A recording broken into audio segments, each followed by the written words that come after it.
श्रद्धा murder case के राज जानने के लिए और राजफाश करने के लिए दिल्ली पुलिस अब लेने जा रही है नार्को एनालिसिस टेस्ट का सहारा। अदालत की इजाजत मिलेगी, उसके बाद फिर नार्को एनालिसिस टेस्ट किया जाएगा आफ्ताब का। नमस्ते, मैं राशिद। लेकिन नार्को एनालिसिस टेस्ट होता क्या है? इसमें शरीर के अंदर कौन सी दवा इंजेक्ट की जाती है और कैसे एक इंसान अर्धमूर्छित यानी आधी बेहोशी की हालत में सच बोलने लगता है, ये होता क्या है?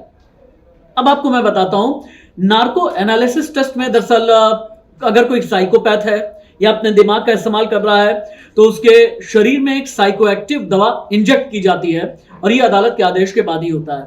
साइकोएक्टिव दवा और जिसमें एक सोडियम पेंटाथॉल, ये एक साइकोएक्टिव दवाई है, इसे इंजेक्ट किया जाता है। इंजेक्ट करने के बाद आधी बेहोशी की हालत में कोई भी अपराधी चला जाता है और आधी बेहोशी की हालत में ऐसा माना जाता है कि अगर उसके गालों पर हल्का थप्पड़ लगा करके या उसके शरीर को हिला के या उसके चेहरे की थोड़ी सी मूवमेंट करके अगर उससे कोई भी चीज पूछी जाती है तो वो फ्लैशबैक में चला जाता है और उसके सबकॉन्शियस माइंड में जो कुछ भी होता है यानी दिमाग के पीछे जो भी छिपा हुआ होता है वो निकल करके बाहर आने लगता है। ये टेस्ट करने के लिए दरअसल एक बड़ी तैयारी की जाती है और इस टेस्ट में कौन कौन से लोग होते हैं?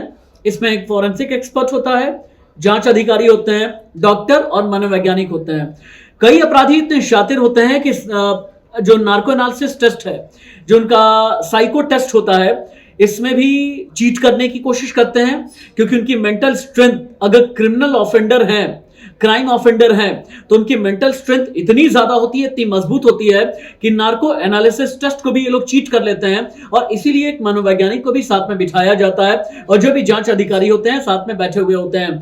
सोडियम पेंटाथॉल का इंजेक्शन दिया जाएगा आफ्ताब को भी। आफ्ताब से ये पूछा जाएगा महाराष्ट्र से दिल्ली कब आया। नार्को एनालिसिस टेस्ट में ये पूछा जाएगा कितनी तारीखों से ये लगा कि श्रद्धा का कत्ल कर देना चाहिए, श्रद्धा के कत्ल की तैयारी कैसे की, प्री प्लानिंग कैसे हुई, क्या श्रद्धा के कत्ल में कोई और भी साजिश के षड्यंत्र के सूत्रधारों में शामिल है या फिर नहीं, ये सब कुछ पूछा जाएगा आफ्ताब से नार्को एनालिसिस टेस्ट में।